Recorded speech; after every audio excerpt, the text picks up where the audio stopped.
ఓం శ్రీ గణేశాయ నమః. శ్రీమాత్రే నమః. శివాయ గురవే నమః. శ్రీకృష్ణ పరబ్రహ్మణే నమః. శ్రీరామాయ నమః. శ్రీ గురుభ్యో నమః. నారాయణం నమస్కృత్య నరం చైవ నరోత్తమం దేవీం సరస్వతీం వ్యాసం తతో జయముదీరయేత్. సచ్చిదానందరూపాయ విశ్వోత్పత్యాదిహేతవే తాపత్రయ వినాశాయ శ్రీకృష్ణాయ వయం నమః. ప్రియ భగవద్బంధువులారా, మోహనవాణి ఛానల్ ద్వారా ఈ వీడియోని వీక్షిస్తున్నటువంటి భక్తామ తల్లులకు తండ్రులకు మునుముందుగా నా యొక్క నమస్కారాలు. భగవద్గీత ఉపోద్ఘాతంలో పరంపరగా ఈరోజు మానవులందరికీ భగవద్గీత ఏ విధంగా అనుసరణీయం అవుతుంది, అలాగే ఒక్కొక్క అధ్యాయంలో కృష్ణ పరమాత్మ ఏం చెప్పాడు అనేటువంటి విషయాలని ముచ్చరించుకునే ప్రయత్నం చేద్దాం. మన భారతీయ సంస్కృతి ఎంత ప్రాచీనమైనదో అంత విశాలమైనటువంటి దృక్పథం కలిగి ఉంటుంది. జాతీయ జ్ఞాన సంపదకి మూలమైనవి వేదాలు. అవి అపౌరుషేయాలు, ఎవరూ రచించినవి కాదు, సాక్షాత్తు పరమాత్మ యొక్క నోటి నుండి ఉద్భవించేవి. లోకంలోని మానవుల యొక్క జీవనంలో వేదాలలోని యొక్క ఉపదేశం ఎంత చక్కగా ఉపయోగపడుతుందో తెలియచేసే గ్రంథం పంచమ వేదంగా భాసిల్లినటువంటి మహాభారతం. 1,00,000 పైచిలుకు శ్లోకాలతోటి వ్యాసుల వారు రచిస్తే సంస్కృత భాషలో మన అదృష్టం కొద్దీ కవిత్రయం సుమారు 23,000 పైచిలుకు గద్య పద్యాలతో రచించారు. ప్రపంచంలోని మానవులందరి జీవనంలో కలిగేటటువంటి ఆలోచనలతో నిండినటువంటి అనేక పాత్రలను విశ్లేషణ చేసినటువంటి మహేతిహాసం మహాభారతం. అందుకనే దీనికి పంచమ వేదం అని పేరు కూడా వచ్చింది. అంతేకాదు, పంచమ వేదం అనడానికి కారణం ఏంటంటే కొన్ని తాత్వికమైనటువంటి అంశాలు ఇందులో ఉన్నాయి. సనస్సు జాతీయం, భగవద్గీత, విష్ణు సహస్రనామం, శివ సహస్రనామం, అనుగీత, ఇటువంటివన్నీ మహాభారతంలో ఉన్నాయి. ఇంకా ఏంటంటే అన్ని కాలాలలో అనేక సందర్భాల్లో మానవులలో ఉండేటటువంటి మంచి చెడు ఆలోచనలు అన్నింటికీ ఈ మహాభారతం అద్దం పడుతుంది. పరోక్షంగా ధర్మచింతన, సదాచారం, సత్ప్రవర్తన కలిగినటువంటి మానవులు పొందేటటువంటి శాశ్వతమైనటువంటి ఉన్నతి ఏదైతే ఉందో మోక్ష మార్గం, దాన్ని చక్కగా ప్రతిపాదిస్తుంది పంచమ వేదంగా భాసిల్లే మహాభారతం. ఈ మహాభారతంలో 18 పర్వాలు ఉన్నాయి. ఇందాక మనం చెప్పుకున్నట్టు 1,00,000 పైగే శ్లోకాలు ఉన్నాయి. అందులో భీష్మ పర్వంలో 25వ అధ్యాయం మొదలు 42వ అధ్యాయం వరకు 18 అధ్యాయాలు. అందులో ఉన్నటువంటి 700 శ్లోకాలకి 700 భగవద్గీత అనే పేరు పెట్టారు. మహాభారతం అంతా 18, 1, 8, 9 సంఖ్యగా సాగుతుందండి. మహాభారతంలో 18 పర్వాలు ఉన్నాయి. అసలు మహాభారతాన్ని రచించిన వ్యాసుల వారు 18 పురాణాలు రాశారు. అలాగే మహాభారత యుద్ధంలో కురుక్షేత్రంలో 18 అక్షౌహిణీలు సైన్యం పాల్గొన్నారు. కౌరవుల పక్షంలో 11 అక్షౌహిణీలు, పాండవుల పక్షంలో 7. యుద్ధం జరిగినటువంటి రోజులు కూడా 18. ఈ భగవద్గీతలో 18 అధ్యాయాలు ఉన్నాయి. భీష్మ పర్వంలో ఉన్నది. గీత అనేటువంటి పదానికి అర్థం ఏంటంటే గానము చెయ్యబడినది అని అర్థం. అయితే ఇక్కడ భగవంతుడైనటువంటి శ్రీకృష్ణుడి చేత చెప్పబడింది లేదా ఉపదేశింపబడింది అనేటువంటి అర్థాన్ని మనం తీసుకోవాలి. పూర్వం కురువంశంలో పుట్టినటువంటి ధృతరాష్ట్రుడి యొక్క 100 మంది కొడుకులకి అతడి తమ్ముడైనటువంటి పాండురాజు కొడుకులైన 5గురికి మధ్య రాజ్య విషయంలో మనస్పర్ధలు వచ్చినాయి. అటు ధృతరాష్ట్రుడి సంతానానికి ఇటు పాండురాజు పుత్రులకి మధ్య వయస్సుతో పాటుగా వైమనస్యాలు కూడా పెరిగి అది విరోధంగా మారిపోయింది. చివరికి కౌరవులకు దుర్బుద్ధి పుట్టింది. వాళ్ళ ఆస్తి అంతా కాజేయాలి, రాజ్యం అంతా కాజేయాలి. ధర్మరాజు రాజసూయ యాగం చేయటం చూసి సహించలేకపోయినటువంటి ఆ దుర్యోధనుడు శకుని చేత జూదం ఆడించి రాజ్యం మొత్తం హరించాడు. ఆ జూదంలోనే ద్రౌపదీదేవి యొక్క వస్త్రాపహరణానికి కూడా ప్రయత్నించారు. దీనివల్ల వాళ్ళిద్దరి మధ్య గ్యాప్ పెరిగిపోయింది. అంతేకాదు అవమానాలు, అంతులేని అసూయ, ద్వేషాలు చెలరేగిని ఇరువురి మధ్య. ఈ నేపథ్యంలో ఒకరినొకరు యుద్ధరంగంలో చంపుకోవాలని నిశ్చయానికి వచ్చారు. చూడండి, మహాభారతంలో ఘోరమైనటువంటి యుద్ధానికి అటువైపు ధృతరాష్ట్రుడి యొక్క కొడుకులు, ఇటువైపు పాండురాజు కొడుకులు తమ తమ బలగాలతో సిద్ధపడ్డారు. మొత్తం 18 అక్షౌహిణీలు చెప్పుకున్నాం కదా. వాళ్ళు పోరాటానికి ఎంపిక చేసుకున్న ప్రదేశం ఇది కురుక్షేత్రం. ఢిల్లీకి దగ్గరగా ఉంది. ఎందుకని? అక్కడ మరణిస్తే పుణ్యలోకాలకు వెళతారు అని. అక్కడ యజ్ఞం చేసిన, అక్కడ ఏ పని చేసినా పుణ్యకార్యం అనేక రెట్ల ఫలితాన్ని ఇస్తుంది అని కురుక్షేత్రాన్ని ఎంచుకున్నారు వాళ్ళు. అయితే ధృతరాష్ట్రుడి యొక్క సంతానం, పాండురాజు యొక్క సంతానం ఇద్దరు కూడా ఒకే వంశంలో వాళ్ళే. ఇద్దరినీ కౌరవులు అనొచ్చు.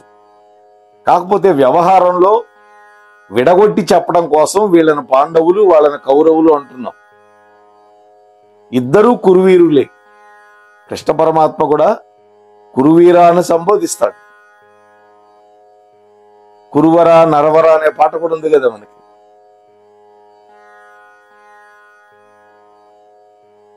కానీ ఆ కురువంశంలో అప్పటికి బతికి ఉన్నటువంటి మహావీరుడు భీష్మ పితామహుడు. అంటే తండ్రికి ఇచ్చిన మాట మేరకి హస్తినాపుర సింహాసనాన్ని రక్షించాలి అని అక్కడే ఉన్నటువంటి భీష్ముడు తనకిష్టం లేకపోయినా వాళ్ళ ఉప్పు పులుసు తిన్న నేరానికి ధృతరాష్ట్రుడి యొక్క సంతానం పక్షాన్ని నిలిచాడు. ఆయనే సర్వ సైన్యాధ్యక్షుడయ్యాడు. వాళ్ళ తరఫున 10 రోజులు యుద్ధం చేసి 10వ రోజు పడిపోయాడు. కాబట్టి ధృతరాష్ట్ర సంతానాన్ని కౌరవులుగాను, పాండురాజుకు పుత్రులుగా పుట్టినటువంటి ధర్మాత్ములైనటువంటి 5గురిని పంచపాండవులు అని పేర్కొనటం అనేది ప్రసిద్ధిలోకి వచ్చింది లోకంలో. భీష్ముడికి 2 మనవళ్లే. భారత యుద్ధం మొదలైనటువంటి నేపథ్యంలో కురుక్షేత్రంలో కురుపాండవ సైన్యాలు సమరానికి సిద్ధమై శంఖాలు ఊదారు, భేరీ భాంకారాలు మోగించారు. కానీ అప్పుడే ఊహించనటువంటి ఒక అద్భుత సంఘటన జరిగింది. శ్రీకృష్ణ భగవానుణ్ణి తన రథ సారథిగా కోరుకున్నటువంటి అదృష్టవంతుడు, వీరాధివీరుడుగా పేరుగొందినటువంటి అర్జునుడు, ఆ అర్జునుడికి అంతులేనటువంటి మహావిషాదం ఆవహించింది. రథం మీద చతికిల పడిపోయాడు. చేతిలో ఉన్నటువంటి ధనస్సు, విల్లం, అంబులు జారిపోయినాయి. యుద్ధం చెయ్యలేనని కృష్ణ పరమాత్మకు విన్నవించుకున్నాడు మహావీరుడైనటువంటి అర్జునుడు. తానొక్కడే కౌరవ సైన్యాన్ని అంతని ఒక్క రోజులోనే జయించేశాడు ఉత్తర గోగ్రహణంలో. అది జరిగి ఎంతో కాలం చూడండి. ఆ సమయంలో భగవానుడైనటువంటి శ్రీకృష్ణ పరమాత్మ అర్జునుడి చేత యుద్ధం చేయించడానికి చేసినటువంటి మహోపదేశమే భగవద్గీత. అంతేగాని చచ్చిపోయినటువంటి శవాల దగ్గర పెట్టేది కాదు భగవద్గీత. దయచేసి గమనించండి. నిర్వీర్యం అయిపోయినటువంటి మనిషిని వీర్యవంతుడుగా చేసేది భగవద్గీత. కృషించిపోయే వాళ్ళని మళ్ళీ తమ యొక్క కర్తవ్యాన్ని గుర్తు చేసుకొని ఆ పనిని సాధించగలిగేలాగా చేసేది భగవద్గీత. నిర్వేదాన్ని తొలగించేది భగవద్గీత. ధైర్యాన్ని నింపేది భగవద్గీత. అంతే తప్ప చచ్చిపోయిన ఇంట్లో శవం దగ్గర మోగించేది కాదు. చచ్చిపోయినప్పుడు శవం దగ్గర, లేకపోతే ఆ 12 రోజుల్లో పఠించవలసిన గ్రంథం గరుడ పురాణం. అందులో కూడా ప్రేతకాండం అని ఒక 13-14 అధ్యాయాలు ఉంటాయి. అది మాత్రమే చదవాలి. అంతే తప్ప ఇంకా ఏది చదవకూడదు. ఈ భగవద్గీతలో వచ్చే పాత్రలు 4 అండి. యుద్ధానికి రాలేనటువంటి గుడ్డివాడైనటువంటి ధృతరాష్ట్రుడు, యుద్ధ రంగంలో ఏం జరిగిందో తెలుసుకునే వరం పొందినటువంటి సంజయుడు, అలాగే కృష్ణుడు, అర్జునుడు. ఈ నలుగురితో పాటు ఎవరికీ కనపడకుండా ఇంకో ఆయన ఉన్నాడు. ఆయనే ఆంజనేయ స్వామి. అర్జునుడి యొక్క రథం మీద ధ్వజ రూపంలో వెలుగొందుతూ ఉండేవాడు స్వామి కపిధ్వజుడు. భీముడికి వరం ఇచ్చిన మేరకి ఆ విధంగా అర్జునుడి యొక్క రథం మీద ఉన్నాడు ఆయన. ఈ 5 ప్రత్యక్షంగా విన్నారు. కృష్ణుడు చెబుతున్నాడు, అర్జునుడు విన్నాడు, ఆంజనేయ స్వామి విన్నాడు, సంజయుడు విన్నాడు. ఆ తర్వాత సంజయుడు ద్వారా ధృతరాష్ట్రుడు విన్నాడు. ఇది కాబట్టి ప్రశ్న రూపంలో ధృతరాష్ట్రుడి పేర మొదటి శ్లోకం ఉంటుంది. ధర్మక్షేత్రే కురుక్షేత్రే అని మొదలు పెడతాడు. ఒక్కటే శ్లోకం అంతే. ఆ తర్వాత సంజయుడి పేరుతో 41 శ్లోకాలు ఉంటాయి. అర్జునుడు తన మనస్సులో ఉండేటటువంటి అనుమానాలను నివృత్తి చేసుకోవటం కోసం కృష్ణ పరమాత్మను అడిగినటువంటి శ్లోకాలు 84 ఉంటాయి. శ్రీకృష్ణ పరమాత్మ ఆత్మతత్వాన్ని, ఆత్మ విశ్వాసాన్ని, పరమాత్మ పట్ల విశ్వాసాన్ని అర్జునుడు పొందడం కోసం చెప్పినటువంటి శ్లోకాలు 574, వెరసి 700 శ్లోకాలు. ఆ సమయంలో కృష్ణ భగవానుడు అర్జునుడికి చేసినటువంటి కర్తవ్య బోధగా మనకి కనిపించిన అర్జునుడిని నిమిత్తంగా చేసుకున్నాడు పరమాత్మ మనందరికీ చెప్పడానికి. అర్జునుడికి నరుడు అని పేరు కదా. నరనారాయణుల్లో నరుడు అర్జునుడిగా వచ్చాడు, నారాయణుడు కృష్ణుడిగా వచ్చాడు. ఆ నరుడైనటువంటి అర్జునుడే మన తరఫున ప్రతినిధి, మన అందరి ప్రతినిధి. అంటే మానవులందరికీ అనంత కాల ప్రవాహంలో సర్వదా ఉపయోగపడేటటువంటి గొప్ప సందేశం భగవద్గీత.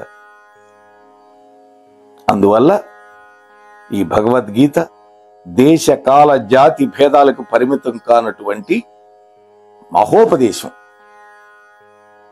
దీంట్లో ఎక్కడా మతం గురించి చెప్పాల. పరమాత్మ అంటే ఎవరు పూజించే దైవాన్ని వాళ్ళు మనస్ఫూర్తిగా నమ్మమంటున్నాడు. అది కావాల్సింది. అలాగే మానవుడు భక్తి ఎలా చేయాలి, కర్మ ఎలా చేయాలి, జ్ఞానాన్ని ఎలా సముపార్జించాలి, ఇటువంటివన్నీ 18 అధ్యాయాల్లో ఇముడిచాడు పరమాత్మ. భగవంతుని యొక్క ప్రబోధం. అందుకనే ఈ భగవద్గీత ఎంతమందినో ధర్మ చైతన్య మూర్తులుగా తీర్చిదిద్దింది, ఇంకా తీర్చిదిద్దుతూనే ఉంటుంది నిరంతరం. అంతేకాదు, కృష్ణ ఉవాచ అని ఎక్కడా మనకు కనపడదు. కృష్ణుడు చెప్పినవన్నీ భగవాను ఉవాచ అని ఉంటుంది. అంటే సాక్షాత్తు షడ్గుణైశ్వర్య సంపన్నుడైనటువంటి పరమాత్మ చెప్పాడు, భగవంతుడు చెప్పాడు అనే విషయాన్ని మనం రూఢీ చేసుకోవాలి ఇక్కడ.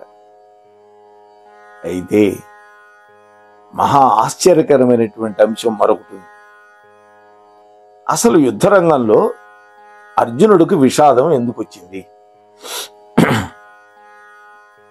ద్రోణాచార్యులందరి శిష్యులలో అనేక మంది శిష్యులు ఉన్నారు ద్రోణుల వారికి. ఆయన శిష్యులందరిలో మేటి అయినటువంటి వాడు అర్జునుడు. అంతేకాదు, సాటి లేని మహావీరుడు, భయం అంటే ఏమిటో ఏమాత్రం తెలియనివాడు, అపజయం అంటే ఏంటో తెలియనివాడు, దేవతలు కూడా చంపడానికి వెనకడుగు వేసినటువంటి నివాత కవచులు, కాలకేయులు అనేటువంటి రాక్షసులని అవలీలగా సంహరించినటువంటి మహాయోధుడు. ఇంద్రుడిని ఖాండవవన దహన వేళ ధిక్కరించాడు, ఓడించాడు. అంతేకాదు, దిక్పాలకును స్తోత్రం చేసి దివ్యాస్త్రాలు పొందాడు. దేవేంద్రుడు కూడా కొన్ని వరాలు ఇచ్చాడు, తన అంశతో పుట్టాడు కాబట్టి. ఒకే ఒక్కడు ఉత్తర గోగ్రహణ సమయంలో భీష్మ, ద్రోణ, కర్ణాది వీరులతో పోరాడి చివరికి సమ్మోహనాస్త్రంతో అందరినీ లొంగ తీసుకొని విజయాన్ని సొంతం చేసుకున్నాడు. అంతేకాదు, సాక్షాత్తు పరమేశ్వరుని కూడా ధిక్కరించాడు, మెప్పించాడు, ఆయనతో పోరాడాడు, చివరికి పాశుపతాస్త్రాన్ని పొందాడు. చిత్రరథుడు అనేటువంటి గంధర్వరాజును, అతని సైన్యాన్ని ఓడించి దుర్యోధనాదులను విడిపించాడు. అరణ్య పర్వంలో మత్స్య యంత్రాన్ని కొట్టినటువంటి ఏకాగ్రత కలిగిన వాడు సవ్యసాచి అయినటువంటి అర్జునుడు మాత్రమే. సవ్యసాచి అంటే ఏంటంటే, కుడి చేత్తో ఎంత వేగంగా బాణం వేయగలడో ఎడమ చేత్తో కూడా అంత వేగంగా బాణం వేయగలడు. అది సవ్యసాచిత్వం. అంతేకాదు, గురు ద్రోణుడి యొక్క కోరిక మేరకి గురుదక్షిణగా ద్రుపదరాజును అవలీలుగా ఓడించినటువంటి మేరునగ గంభీరుడు అర్జునుడు. ఇన్ని విశేషణాలు ఉన్నాయి కదా అర్జునుడికి. ఇంతటి పరాక్రమోపేతుడు కదా, ఇంతటి ధైర్యశాలి కదా. మరి అటువంటి అర్జునుడు పొందినటువంటి విషాదంలో ప్రధాన కారణాలు రెండే రెండు. ఒకటి, యుద్ధంలో తన వాళ్ళు అనుకునేటువంటి వాళ్ళు ఏమైపోతారో, పైగా తాను ఒకనాడు గౌరవించినటువంటి, ఆదరించినటువంటి వాళ్ళని ఈ రోజున బాణాలతో కొట్టి కొట్టి రక్తం కక్కుకునేలాగా చంపవలసి వస్తుందేమో అనేటువంటి ఆలోచన అర్జునుడి యొక్క మనస్సును కలిచిపారేసింది. మొదటిది అది. ఇక రెండోది, వాళ్ళందరూ మరణిస్తే ఏర్పడేటటువంటి సామాజిక ఉపద్రవాలు, అంటే స్త్రీల యొక్క దుస్థితి. భర్తలందరూ చనిపోతారు యుద్ధంలో, వైధవ్యం పొందిన స్త్రీలు మిగిలిపోతారు. వాళ్ళల్లో కూడా కోరికలు ఉంటాయి. దానివల్ల ఏమవుతుంది, వర్ణాశ్రమ ధర్మాలకి కలిగే హాని చాలా చెడ్డది అనుకున్నాడు. ఇది రెండో బాధ. ఈ అర్జునుడికి కలిగినటువంటి విషాదాన్ని, అర్జునుడి యొక్క స్వభావాన్ని బాగా తెలిసినటువంటి కృష్ణ పరమాత్మ అతడికి తగిన ధర్మాన్ని ఉపదేశించాడు. ధర్మాధర్మాలని సరిగ్గా తెలుసుకోలేకపోతున్నటువంటి తన బావమరిది అర్జునుణ్ణి తాను ఉపకరణంగా ఎంచుకొని భూమి యొక్క భారాన్ని తగ్గించాలి అనుకున్నటువంటి అర్జునుణ్ణి తన మహోపదేశంతో నిశ్చలమైనటువంటి ఒక ధర్మమూర్తిగా తీర్చిదిద్దాడు. అందుకనే భగవద్గీత ఒక కౌన్సిలింగ్ గ్రంథమైంది.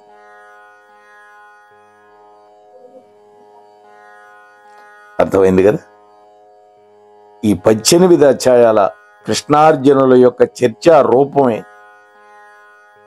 లేదా భగవానుడి యొక్క ఉపదేశ స్వరూపమైనటువంటి ఈ భగవద్గీత ప్రతిరోజు ప్రతి నిమిషం మానవుల యొక్క మనస్సుల్లో కలిగేటటువంటి అనేక సంఘర్షణలకి సమాధానం చెబుతుంది.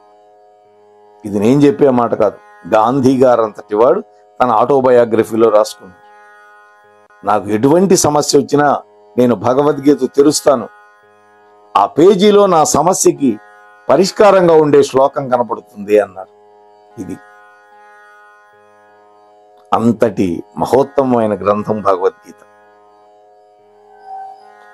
నిశ్చయాత్మక బుద్ధితోటి ప్రతి మానవుడు మహోన్నతమైనటువంటి ఆదర్శవంతమైన జీవితాన్ని గడపటానికి భగవంతుడు చేసినటువంటి అమృత స్వరూపమైనటువంటి మహోపదేశమే భగవద్గీత. పరిపూర్ణమైనటువంటి మానవత్వం పొందాలి అంటే ఒకే ఒక ఔషధం ఉంది, అది భగవద్గీత మాత్రమే.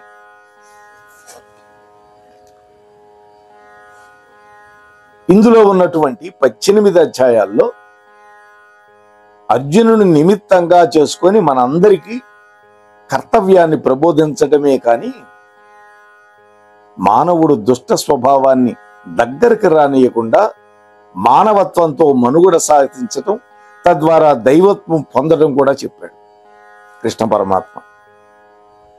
అంటే కేవలం కర్తవ్యాన్ని మాత్రమే ప్రబోధించటానికి భగవద్గీత చెప్పలా పరమాత్మ. మనిషి మానవత్వంతో తన జీవితం సాగించాలి. దాని ద్వారా దైవత్వాన్ని పొందాలి అని చెప్పాడు పరమాత్మ. కానీ స్వధర్మ సంరక్షణ అనేటువంటి దీక్ష ప్రతి వ్యక్తికి నిండుగా ఉండాలి అన్న.